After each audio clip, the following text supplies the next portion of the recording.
cuando hablas de historia, ¿de cuánto tiempo para atrás estás hablando? Porque podemos hablar del gobierno de Macri como historia más reciente y para atrás, o sí tenemos que hablar de historia de muchos años para atrás.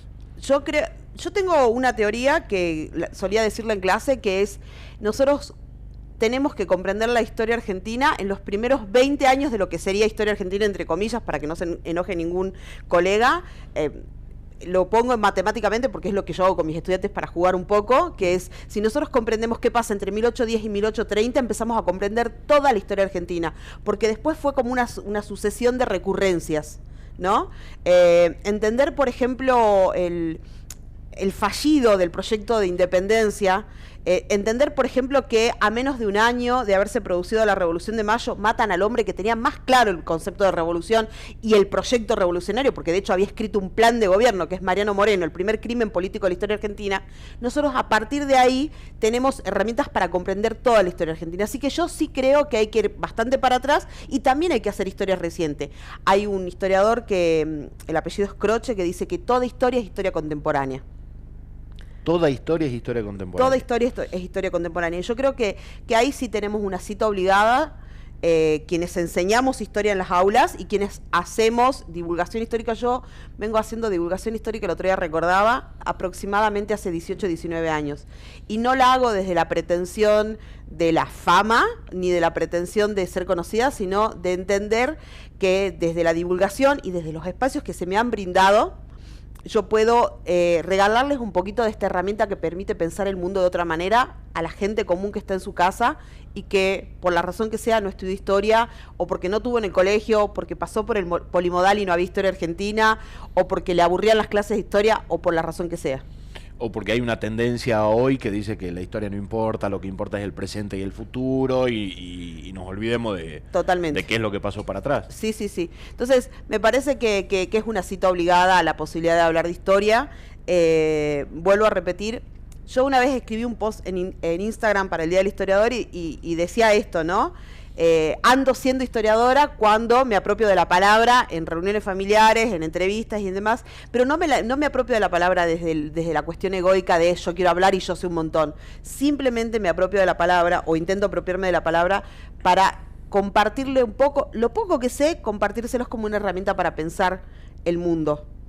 Hay gente que reniega del revisionismo histórico, ¿no? Porque te dicen, la historia la escriben los que ganan, y ya está, esta es la historia oficial, la que escriben, insisto, los que ganan, y después viene gente que te revisa un poquitito los papeles y te dice, pero para, porque esto no fue tan así, o pasó otra cosa, o en el medio tal, o tal acontecimiento provocó esto. Sí, de hecho, creo que todo lo que pretenda cambiar lo que está establecido, lo que ya fue dicho y demás, incomoda, ¿no? Digo, y esto va más allá de la historia. Yo soy educadora, digo, me encanta que me definan como historiadora, pero también soy educadora, y me pasa que vengo trabajando ya hace años con un proyecto de educación alternativo que llamo, que es muy ambicioso, que es un proyecto de educación consciente, y me ha pasado que muchos colegas se incomoden con mi propuesta. Todo lo que viene a cambiar, lo que ya está establecido, lo que parece cómodo, lo que parece que funciona, incomoda. El revisionismo viene a hacer eso.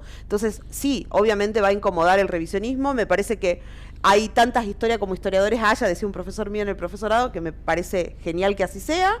No quiero que todos estén de acuerdo conmigo, pero por lo menos me gustaría dejarles como se dice, la inca, para que vayan a investigar y vayan a leer. Así lean algo contrario a lo que yo propongo, y así después terminen pensando algo contrario a lo que yo pienso, ¿no? Decías que para entender la Argentina nos podemos remontar a los primeros 20 años, de 1810 a 1830. Sí. Y después de 1830 empezaron a ver... como recurrencias, podríamos decir. ¿Y en qué etapa estamos ahora? ¿Dónde estamos? En este momento y después de las PASO creo que estamos en un limbo, en una etapa que parece ser casi de fantasía, como de realidad paralela, pienso yo, porque es como realmente decir, no solo son las recurrencias, sino que además es el desconocimiento, la soberbia, la falta de solidaridad, es decir, el sálvese quien pueda al máximo extremo. Parecen los 90, pero no son los 90.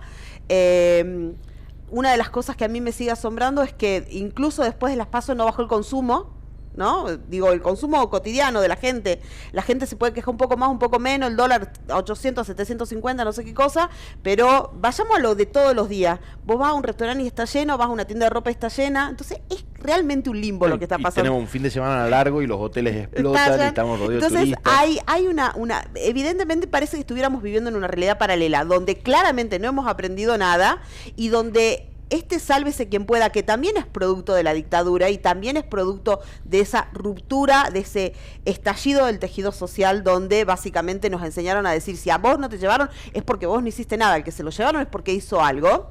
Parece ser que se exacerba en estas condiciones y exacerbar ese mensaje individualista de terminemos con los planes, terminemos con los planeros, el Estado tiene que encargarse de lo mínimo porque yo para eso trabajo y a mí nadie me regala nada. Parece ser que viviéramos, ¿no?, en una realidad desconocida, donde todo lo aprendido y todo lo vivido parece ser que no tuviera ningún sentido y ahí obviamente pensar la historia o pensar la realidad de la historia considero yo que es una herramienta fundamental. Hace un tiempito en alguna reunión de trabajo alguien dijo que lo que nos quitó la dictadura fue la posibilidad de pensar en colectivo y es más o menos lo que estás diciendo ahora. Total.